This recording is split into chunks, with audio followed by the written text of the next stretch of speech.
വിളക്കിൽ തിരിയേഴും തെളിച്ച് നാക്കിലയൊന്നു വിരിച്ച് കറിയോരോന്നായി. ഇന്ന് നമുക്ക് ചിക്കൻ കറിയിലേക്കുള്ള ഗരം മസാല ഉണ്ടാക്കുന്നതിന് നോക്കാം. നമുക്ക് നോക്കാം ഇതിലേക്കുള്ള സാധനങ്ങൾ എന്തൊക്കെയാണ്.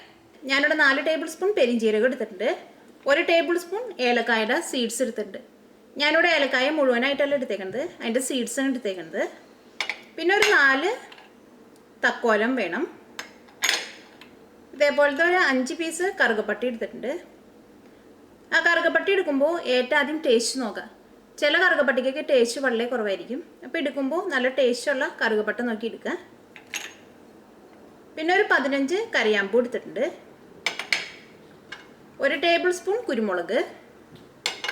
പിന്നെ ഞാനിവിടെ ജാതിപത്രി എടുത്തിട്ടുണ്ട്. ഞാനിവിടെ ഒരു ജാതിക്കയുടെ പത്രിയാണ് എടുത്തേക്കുന്നത്.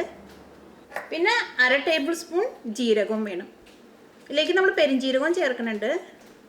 സാധാരണ ചെറിയ ടൈപ്പ് ജീരകവും ചേർക്കുന്നുണ്ട്. ഈ ചെറിയ ടൈപ്പ് ജീരകം വളരെ കുറച്ച് ചേർത്താൽ മതി. ഇത് ഞാനിവിടെ 1/2 ടേബിൾ സ്പൂണിന് എടുത്തേക്കുന്നത്. ഇതെല്ലാം കൂടിയിട്ട് നന്നായിട്ടൊന്ന് ചൂടാക്കിയിട്ട് വേണം പൊടിച്ചെടുക്കാൻ വേണ്ടിയിട്ട്. ചിക്കനിലേക്ക് നമ്മൾ ഗരം മസാല ഉണ്ടാക്കുമ്പോൾ എപ്പോഴും ഏലക്കായ കുറച്ച് കൂടുതൽ ചേർക്കാം. ഈ ഗരം മസാല നമ്മൾ ബീഫ് കറി വയ്ക്കുമ്പോൾ ഈ ഗരം മസാല ചേർക്കരുത്. ബീഫിന് ഗരം മസാല ഉണ്ടാക്കുമ്പോൾ ഏലക്കായ എപ്പോഴും വളരെ കുറച്ച് മതി. പെരിഞ്ജീരകം കൂടുതൽ ചേർത്തിട്ട് ഏലക്കായ കുറച്ച് ചേർക്കണം ബീഫിന് നമ്മൾ ഗരം മസാല ഉണ്ടാക്കുമ്പോൾ. ഇതെല്ലാം കൂടിയിട്ട് ചൂടാക്കാം. നമുക്ക് ഏറ്റവും ആദ്യം നമുക്ക് പെരിഞ്ജീരകവും ജീരകവും കൂടിയിട്ടൊന്ന് ചൂടാക്കിയെടുക്കാം. ഇതിലേക്ക് നമുക്ക് പെരിഞ്ജീരകം ചേർക്കാം.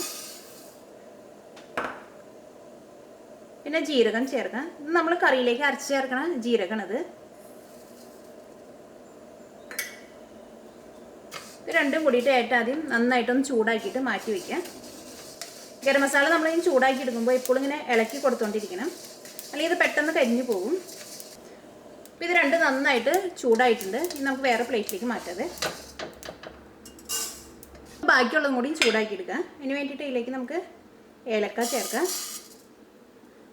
തക്കോലം ചേർക്കാം, ജാതിപത്രി ചേർക്കാം,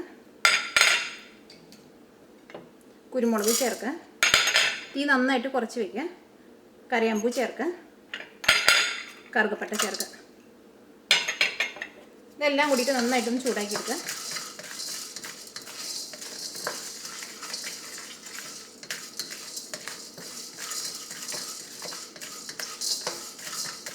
മസാലയൊക്കെ നമ്മൾ പൊടിച്ച് വയ്ക്കുമ്പോൾ കുറേശ്ശെ മസാല പൊടിച്ച് വയ്ക്കുക. അപ്പോൾ ഇത് നന്നായിട്ട് ചൂടായിട്ടുണ്ട്. നമുക്ക് തീ ഓഫ് ചെയ്യാം. ഇനി ഇത് നമുക്ക് ആ ജീരകം ചൂടാക്കി വെച്ചിട്ട് ചേർക്കാം. ഇത് ഈ ചൂടാറി കഴിഞ്ഞ് കഴിയുമ്പോൾ ഇത് മിക്സിയിലിട്ടിട്ട് നന്നായിട്ടൊന്ന് പൊടിച്ചെടുക്കുക. ഇത് നന്നായിട്ട് ചൂടാറിയിട്ടുണ്ട്. ഇത് നമുക്ക് മിക്സിയിലിട്ടിട്ടൊന്ന് പൊടിച്ചെടുക്കുക.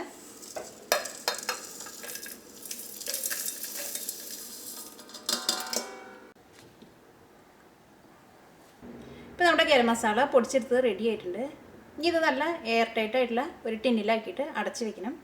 ഈ ഗരം മസാല നമ്മൾ പൊടിച്ച് പഠിക്കാൻ നമ്മൾ കറിയിൽ ചേർത്തിട്ട് കറി ഉണ്ടാക്കുകയാണെങ്കിൽ കറിക്ക് നല്ല ടേസ്റ്റ് ആയിരിക്കും. ഇതിരിക്കും തോറും ഇതിൻ്റെ ടേസ്റ്റ് കുറഞ്ഞു വരും. വെള്ളോട്ടു വിളക്കിൽ തിരിയേഴും തെളിച്ച്